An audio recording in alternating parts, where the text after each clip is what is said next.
prédications du dimanche matin peuvent être parfois créatifs, intrigants et même drôles. Comme par exemple celui-ci. Ça dit en français « Comment dompter un lion sans être mangé ». D'après vous, c'est une prédication sur quel texte? Daniel chapitre 6, exactement. Ou celui-ci. Ça dit, en français, ça dit « Tu aimeras ton prochain comme ton cellulaire ». Matthieu 22, « Tu aimeras ton prochain comme toi-même ». Un troisième exemple, celui-ci, « Désirez-vous l'assurance vie gratuite? Appelez Jésus, 1-800 par grâce ». D'après vous, c'est une prédication sur quel passage? Éphésiens chapitre 2, exactement. C'est par la grâce que vous êtes sauvés. Ou un quatrième qui est très créatif, est-ce que Dieu veut que tu te maries avec une prostituée? C'est une prédication sur quel passage? Osée, le prophète Osée dans l'Ancien Testament. Et si vous entendez un titre comme ceci, La cage, le cirque et le chemin, d'après vous, le sujet de cette prédication, ce serait quoi? Ou vous ne savez pas? Vous ne savez pas? Non, ce n'est pas la foi. Eh bien, cela est le titre de notre prédication ce matin. Et le sujet, c'est 3 approches, 3 styles, 3 attitudes dans la vie chrétienne. La cage, le cirque et le chemin. Ce message aura un format pédagogique très, très simple. Je vous présenterai 3 approches, 3 styles qui sont pratiqués sur une base quotidienne par des milliers de chrétiens dans leur relation avec Dieu. Avec 2 de ces approches étant infructueuses et même néfastes. Et la 3e, qui est saine, qui rejoint le cœur de Dieu et qui lui plaît. Cette prédication ce matin, 4 août 2024, est carrément un appel à examiner notre cœur. Un moment important d'être totalement honnête avec Dieu et avec soi-même. Je sais que Laurent a déjà prié pour moi. J'aimerais demander qu'on s'arrête et qu'on prie très courtement une prière importante ce matin qui va nous aider à examiner notre cœur. Bon, prions. Sonde-nous, ô Dieu, et connais nos cœurs. Éprouve-nous et connais nos pensées. Regarde si nous sommes sur une mauvaise voie et conduis-nous sur le chemin de la vie éternelle. Amen. Vous reconnaissez ces paroles? Je les ai mis en nous, en moi.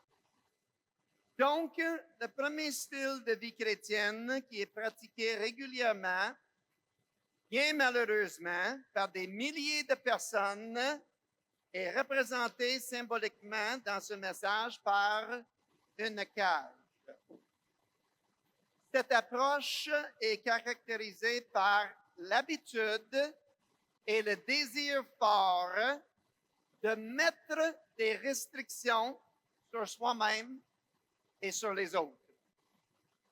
Notez bien que ce sont des restrictions qui sont inventées par l'individu et non pas ordonnées par Dieu.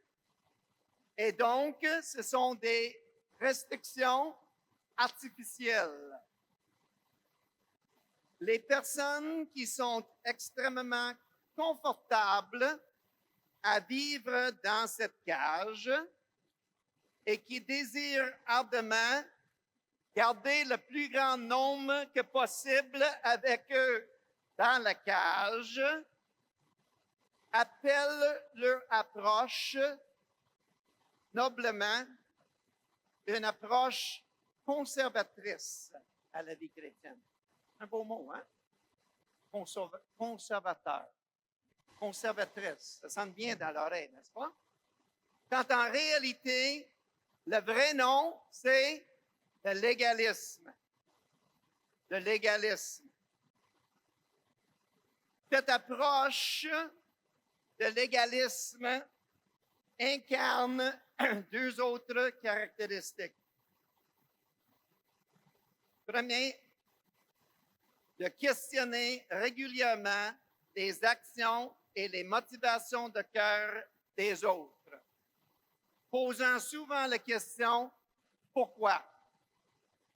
Deuxième caractéristique, une attitude possiblement inconsciente, mais définitivement présente, de supériorité aux autres. Les pages des 4 évangiles sont remplies d'exemples de cette approche, mettant en évidence très souvent les fameux pharisiens. Matthieu 15. Pourquoi tes disciples transgressent-ils la tradition des anciens et ne se lavent pas les mains quand ils prennent leur repas? Matthieu 12. Pourquoi tes disciples mangent-ils des épis de blé le jour du sabbat? Luc 13. Pourquoi guéris-tu cet homme le jour du sabbat? Matthieu 9. Pourquoi manges-tu avec des collecteurs d'impôts, des prostituées et d'autres pécheurs? Luc 7. Pourquoi est-ce qu'il laisse une femme pécheresse comme elle toucher les pieds? Marc chapitre 2. Pourquoi blasphèmes-tu en disant à cet homme que ses péchés sont pardonnés? Es-tu fatigant, ça? Es-tu fatigant?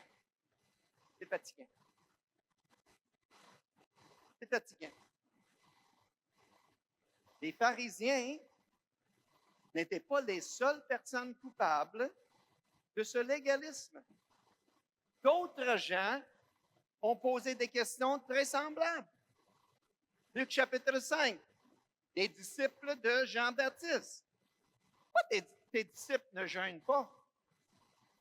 Jean chapitre 12, Judas Iscariote. Pourquoi n'avons-nous pas vendu ce parfum très cher pour donner l'argent aux pauvres au lieu de le gaspiller? Luc chapitre 15, le frère aîné. Pourquoi fais-tu une fête pour mon frère qui a gaspillé ton argent, mais tu n'as jamais fait une fête pour moi? Matthieu chapitre 20. Pourquoi est-ce que tu payes ceux qui n'ont travaillé qu'une heure le même salaire que nous qui avons travaillé toute la journée? Es-tu fatigant, ça? C'est fatigant. Longtemps. Cathy et moi, nous sommes grands-parents 6 fois. Et nous passons du temps régulièrement avec ces 6 enfants bijoux. Et souvent, les enfants en bas âge, ils posent la question, pourquoi? Pourquoi? Donc, pourquoi les écureuils ramassent les noix comme ça? Penny, pourquoi les abeilles sont tout le temps auprès des fleurs? Donc, pourquoi l'avion restait dans les airs sans des cordes? N'est-ce pas? Et les questions pourquoi de nos petits-enfants sont super cute. Savez-vous pourquoi? Parce qu'ils veulent apprendre, n'est-ce pas? Mais cet autre genre de question, pourquoi, est posé non pas dans le but d'apprendre ni de comprendre, mais plutôt pour remettre en question les motifs des autres et imposer des restrictions artificielles sur les autres. après que la Bible a été écrite et terminée avec ses 66 livres, ce même genre de questions a continué à être posé à travers les siècles sous d'autres formes. Pourquoi est-ce que vous buvez de la bière? Pourquoi est-ce que vous regardez ce film? Pourquoi dansez-vous aux noces? Pour les plus vieux, pourquoi mangez-vous de la viande le vendredi? Pourquoi lis-tu cette version de la Bible si douteuse? Pourquoi lèves-tu tes mains dans les airs quand tu chantes? Pourquoi tu ne te lèves pas les mains dans les airs quand tu chantes? Pourquoi dis-tu Alléluia, gloire à Dieu pendant les prières des autres? Mesdames, pourquoi portes-tu des pantalons, des bijoux, des cheveux courts, maquillage? Pourquoi tu ne te couvres pas la tête? Es-tu fatigant, ça? Fatigant. Chaque question de ce genre est une tentative de communiquer aux autres que ce qu'ils font n'est pas correct et que ta façon est meilleure, correcte, et que tout le monde devrait faire des choses comme toi. Et cela est totalement faux.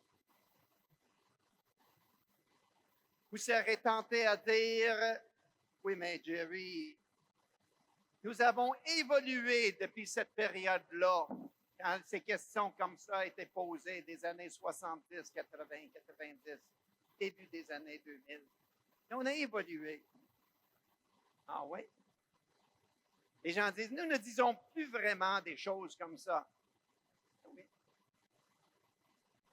Savez-vous qu'il n'y a pas si longtemps que ça, il y a 5-6 ans de cela, quand j'étais pasteur à l'église à Terrebonne, des gens ont quitté notre église et annulé leur statut de membre et ont pris la porte frustrés parce que une sœur, très bonne amie de mon épouse Cathy, une sœur qui s'appelait Elisabeth, se levait de temps en temps pendant les louanges pour danser librement dans les rangées.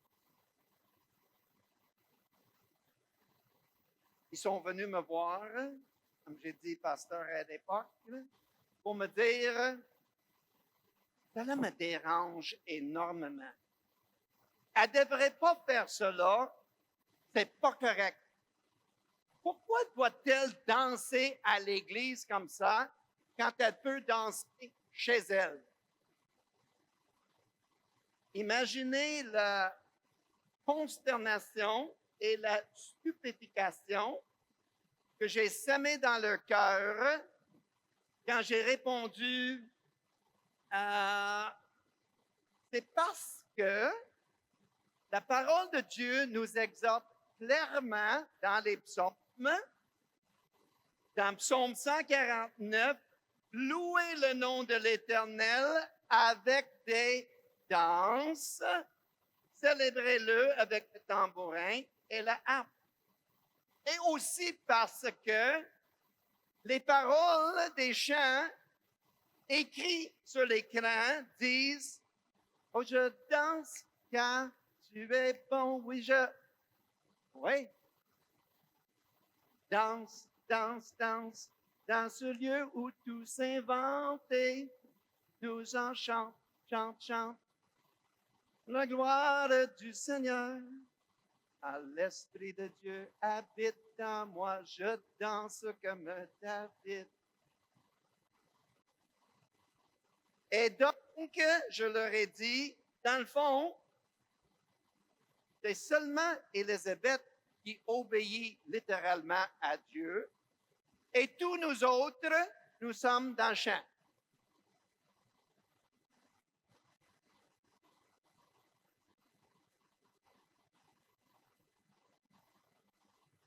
Bye bye.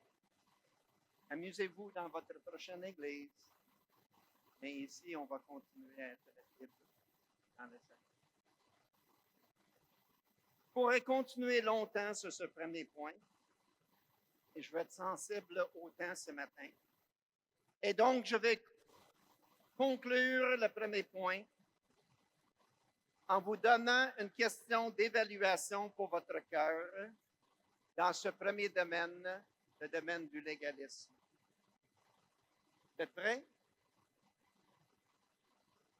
Quelles seraient tes pensées et l'attitude de ton cœur si dimanche prochain, deux femmes qui vivent dans une relation lesbienne rentrent dans l'église, main dans la main, et s'assoient dans la première rangée?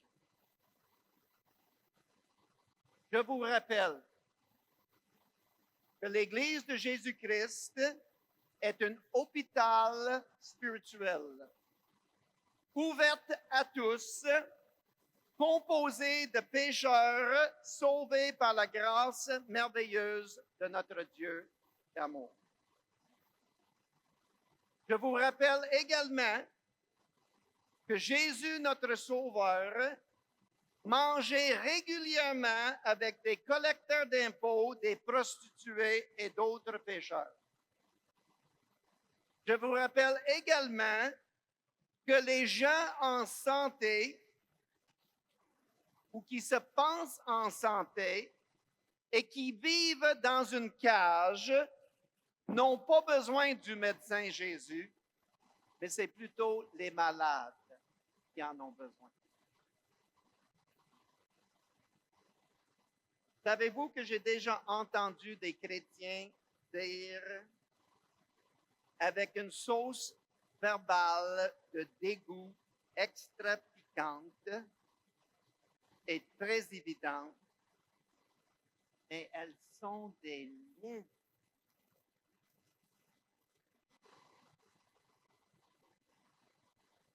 Et pourtant, j'ai jamais entendu des chrétiens dire, elles sont des matérialistes. Elles sont des convoiteuses. Elles sont des calomniateuses. Elles sont des orgueilleuses. Elles sont des exagérateuses.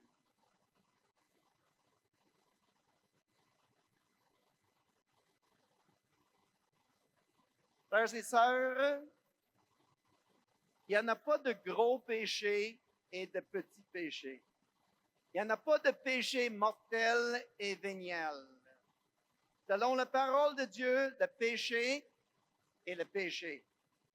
Et Jésus les a tous portés sur lui à la croix de Calvaire. L'homosexualité n'est pas un plus gros péché que le matérialisme et nous sommes tous coupables en 2024 du matérialisme en Amérique du Nord. Ce n'est pas un plus gros péché que l'idolâtrie et nous sommes coupables de ça également. Ce même Jésus n'a pas quitté le paradis pour venir sur cette terre afin de nous placer prisonniers dans une cage de restriction. Et il ne nous a jamais donné le mandat de mettre d'autres personnes dans une cage.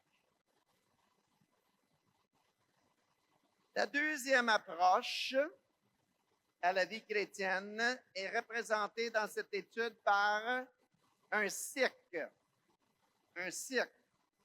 Elle est complètement à l'opposé de la cage et du légalisme. Elle peut être résumée parfaitement par une seule phrase qu'on retrouve à plusieurs reprises dans la parole de Dieu, dans le livre des Juges. Et ça dit dans le livre des Juges régulièrement, chacun faisait ce que lui semblait bon. Everyone did what was right in his own eyes. Chacun faisait ce que lui semblait bon. Si dans la cage du légalisme, il y a plein de lois et plein de restrictions artificielles, au cycle du laxisme, il n'y a aucune loi, aucune règle, aucun principe et aucune vérité. Anything goes, parce que de toute façon, Dieu est un Dieu de pardon. Hey Jerry, je viens de gâcher mes bons souvenirs d'enfance du cirque. Je m'en excuse. Je ne veux pas dire le cirque avec des clowns et des éléphants. Je veux dire le cirque qu'on voit dans les films des fois, avec le bébé à deux têtes, avec la femme avec une barbe, avec les charlatans qui vendent des remèdes de bons à rien. Ce cirque-là. Alors, employez l'image que vous voulez, la foire, le cirque ou autre chose, mais cela illustre une ambiance chaotique. Chaos, sans loi. En bon français, un free-for-all. On peut faire n'importe quoi.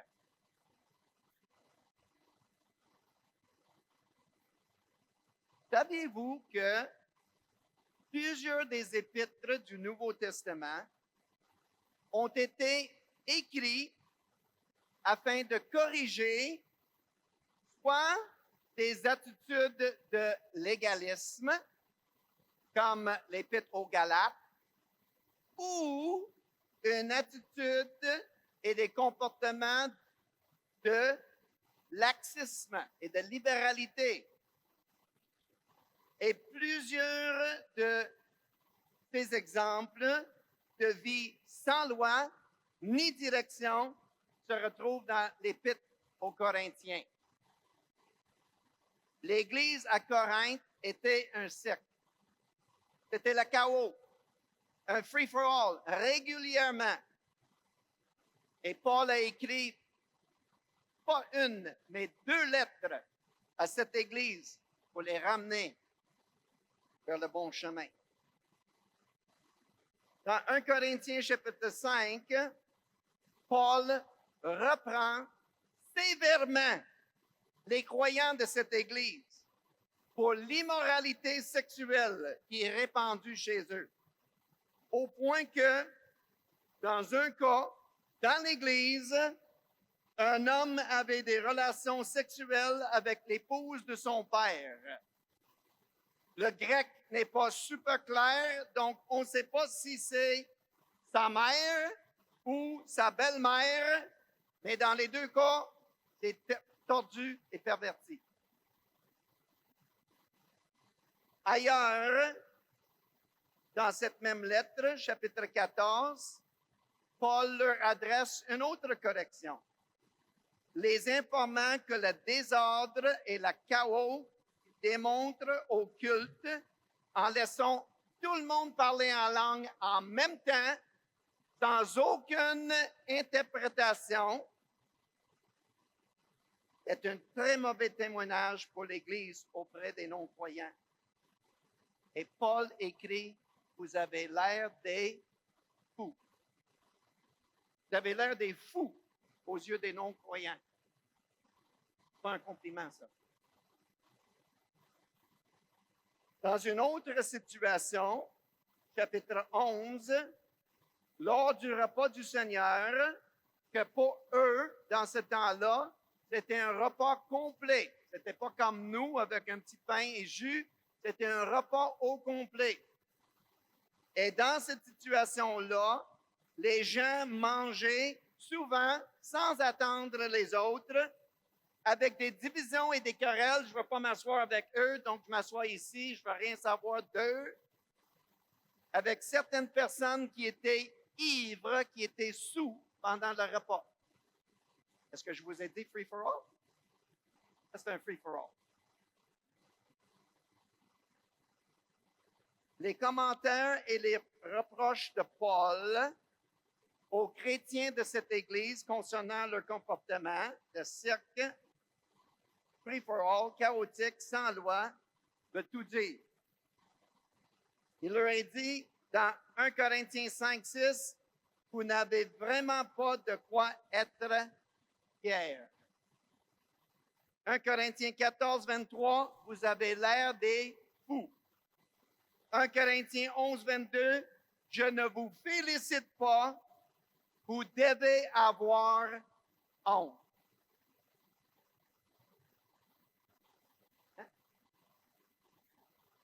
Et ensuite, Paul leur enseigne un principe universel. Universel, cela veut dire pour toute personne à chaque époque de l'histoire. Universel. Quand il leur dit dans 1 Corinthiens 6, tout m'est permis, mais tout ne m'est pas utile. Tout m'est permis, mais je ne me laisserai pas dominer quoi que ce soit. En très, très, très peu de mots, la Bible met un H dans cette approche appelée libérale. Libérale. Ce que les gens dans le cirque pensent être une voie libératrice est en réalité une voie de destruction. Encore une fois, tout comme le légalisme, le laxisme n'existait pas seulement à l'époque du Nouveau Testament. Et les Corinthiens ne sont pas des seuls coupables. Nous avons nos propres exemples modernes. Il n'y a pas si longtemps que ça. Ça a commencé à Toronto, puis ça a fait un peu son chemin. Des églises encourageaient des gens à prouver qu'ils étaient remplis du Saint-Esprit de Dieu en roulant par terre en transe, qui est un comportement plus démoniaque qu'une manifestation de l'Esprit Saint, en tombant sur le dos, en croassant comme une grenouille. Et le monde saura que vous êtes mes disciples et que vous êtes remplis du Saint-Esprit quand ils vous entendent croasser comme une grenouille. Jamais vu ça. Jamais vu ça. En chantant comme une coque et toute autre niaiserie en français. Malheureusement, la vie de trop de chrétiens et dans trop d'églises en Amérique du Nord ressemble tragiquement à celle dans l'église à Corinthe. Nous avons quasiment éliminé et banni dans nos églises des termes importants comme péché, correction, discipline et repentance. On n'entend pas parler beaucoup. On les a remplacés dans beaucoup d'églises par des attitudes suivantes. Du cirque. Adultère? Ben non, c'est pas de l'adultère, c'est simplement rajouter un peu d'aventure dans ma vie avec une épouse qui n'est pas vivable.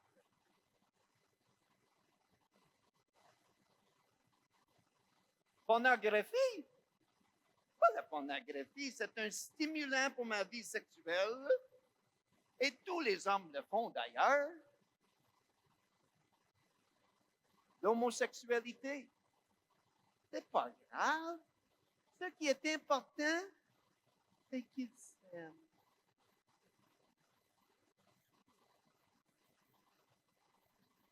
Ivrognerie. Si tu savais la douleur émotionnelle dans ma vie, Si tu connaissais mon enfance, là tu comprendrais pourquoi je parle.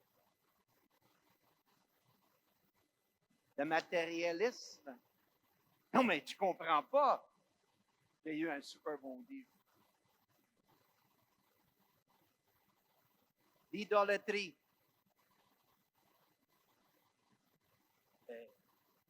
Au moins, ce n'est pas un veau d'or. L'idolâtrie, pareil.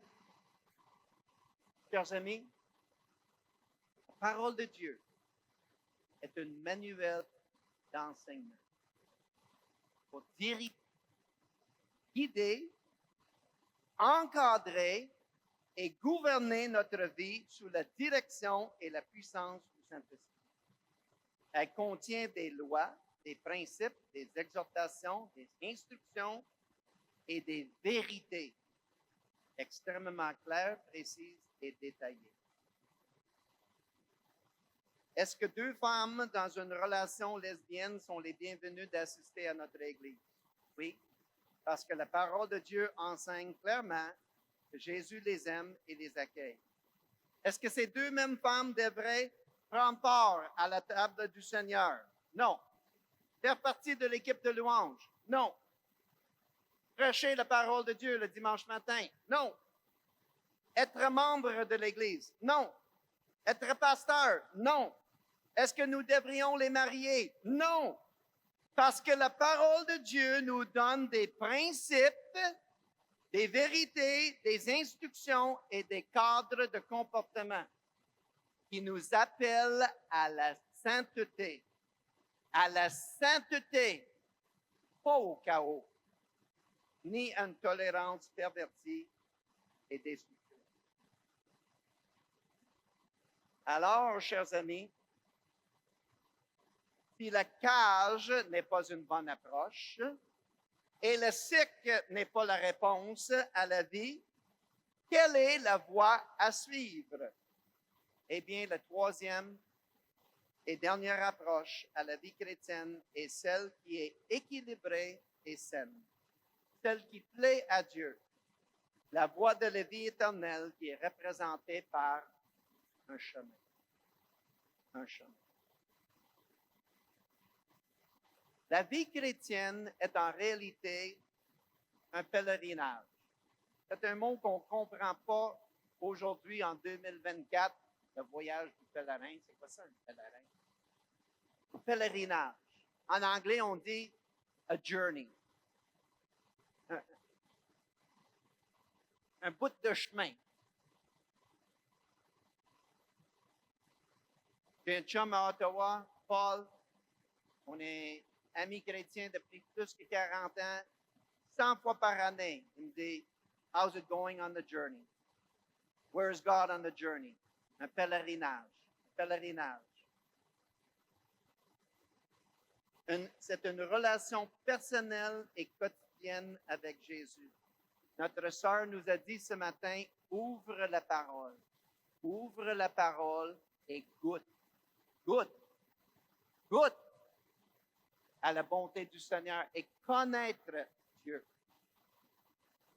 C'est une relation personnelle et quotidienne avec Jésus qui a commencé au moment de notre salut, qui s'achèvera sur cette terre au moment de notre dernier souffle, mais que nous savons tous ne s'achèvera jamais et va se poursuivre majestueusement dans la perfection du paradis. Mais ce ici-bas et la vie chrétienne sur terre, elle est composée de joie et de peine, de victoire et de trébuchement, de saisons de grande bénédiction et croissance et de désert spirituel.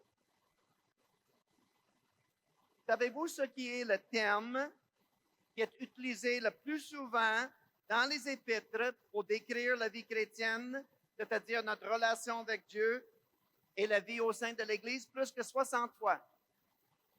Thank you. Une marche. Une marche. Plus que 60 fois dans la parole de Dieu. On dit que la vie chrétienne est une marche. Une marche. Romains 6,4. Nous marchons en nouveauté de vie.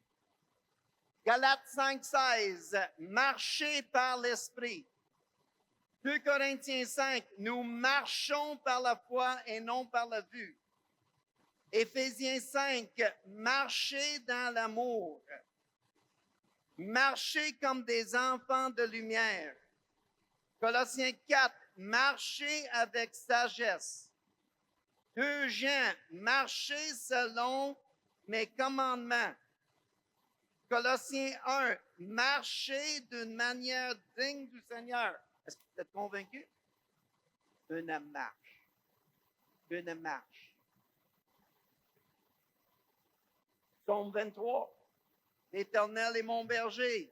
Il me dirige, il me conduit. Une marche. Question pour vous. Où est-ce qu'on prend une marche d'habitude? Sur une autoroute? Non. Sur une piste d'atterrissage à l'aéroport Pierre-Trudeau? Non. Sur une track de Formule 1 au Grand Prix de Montréal? Non, pas une bonne idée. Où est-ce qu'on prend une marche d'habitude? Sur un chemin. Sur un chemin. Un chemin. Et Jésus est avec nous chaque pas sur ce chemin. Et en même temps, Jésus est le chemin.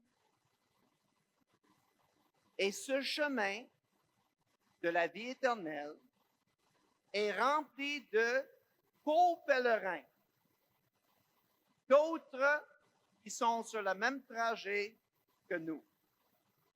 Savez-vous qui est avec nous sur ce trajet-là? Tous ceux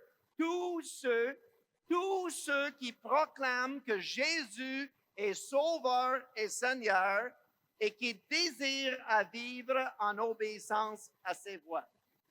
Peu importe leur dénomination, peu importe leur nationalité, peu importe le nombre d'années depuis leur salut, peu importe s'ils ont un tatou ou non, peu importe s'ils dansent aux noces ou non, tous ceux proclament Jésus comme Sauveur et Seigneur. Marcher. Il n'y a pas de favoritisme sur le chemin de Dieu. Il n'y a aucun rang de seniorité sur le chemin de la vie éternelle. Savez-vous une autre chose qui est merveilleuse concernant ce chemin? Chaque fois qu'on tombe en chemin, Jésus nous relève avec amour. Nettoie nos blessures. Il nous redresse sur nos pieds. T'encourage à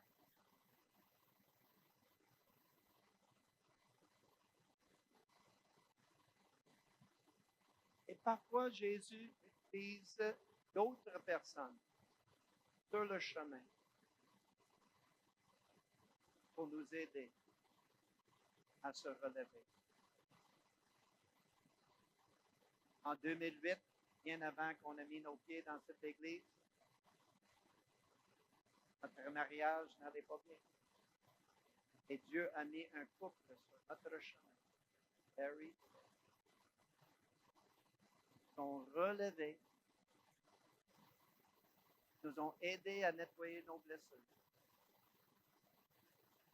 sont encouragés, sont enseignés. Je ne sais pas où.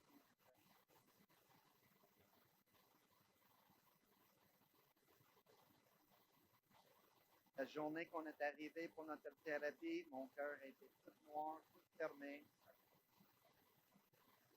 Et Laurie m'a pris dans ses bras, je ne la connaissais même pas. Et elle a dit, pas dans mon oreille. Il n'y a maintenant aucune condamnation.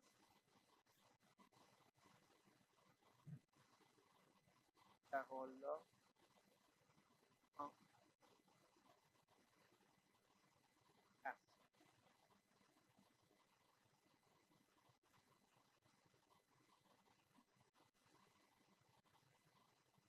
Frères et sœurs, sur ce chemin de la vie éternelle, Jésus nous demande de garder nos yeux ouverts, grands ouverts, pour encourager d'autres, pour aider d'autres, pour relever d'autres. Si la vie en cage, une vie de légalisme, est caractérisée surtout par l'orgueil et un désir de contrôler les autres. Et la vie au cirque est caractérisée par un je m'en foutisme. La vie sur le chemin est caractérisée par l'humilité, la grâce et l'amour.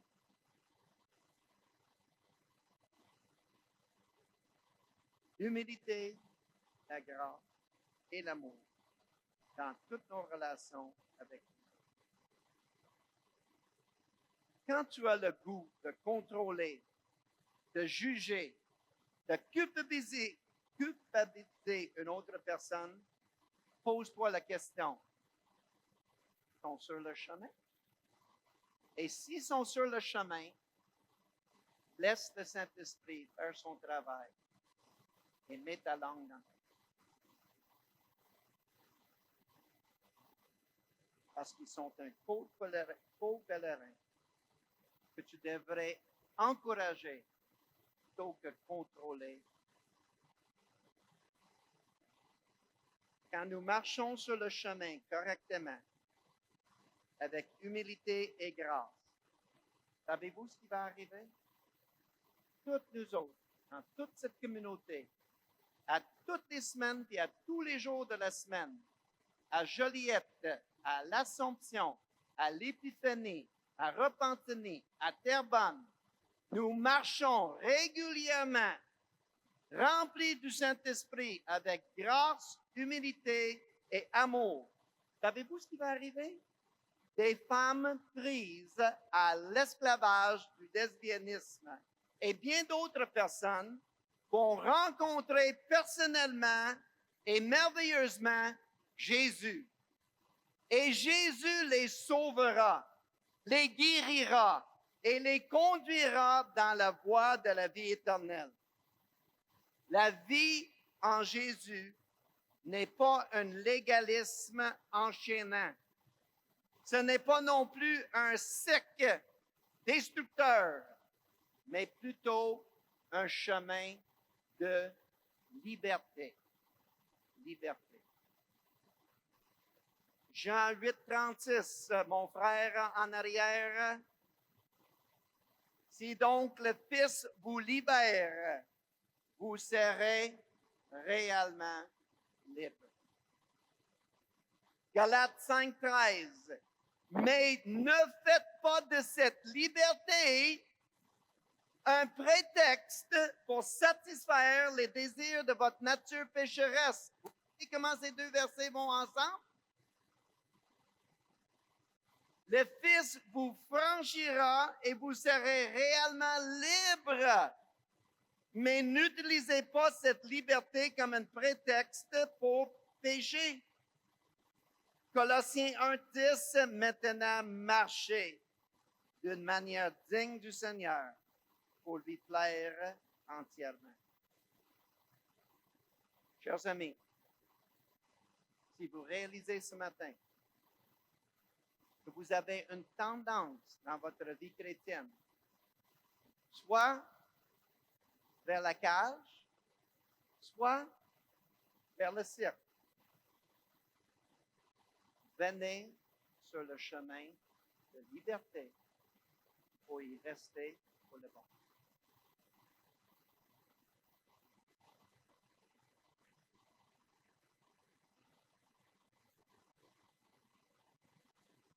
Tout le monde ici ce matin est à un stade, une place, une saison différente sur le chemin. Mais notre but, c'est tout le même.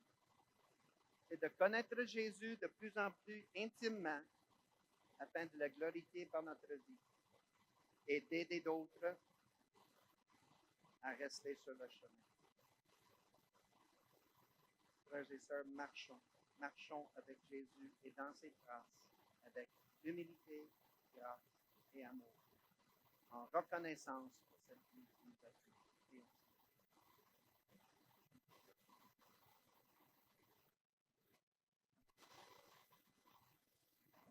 Oh Jésus, nous avons besoin de toi. Merci pour ton Saint-Esprit qui nous habite et qui nous remplit. Merci pour la liberté que nous avons en toi. Merci que tu es le chemin, la vérité et la vie. Merci que tu es venu nous chercher dans notre vie de péché pour nous placer sur ce chemin de liberté. Seigneur, je prie pour tous ceux qui sont ici ce matin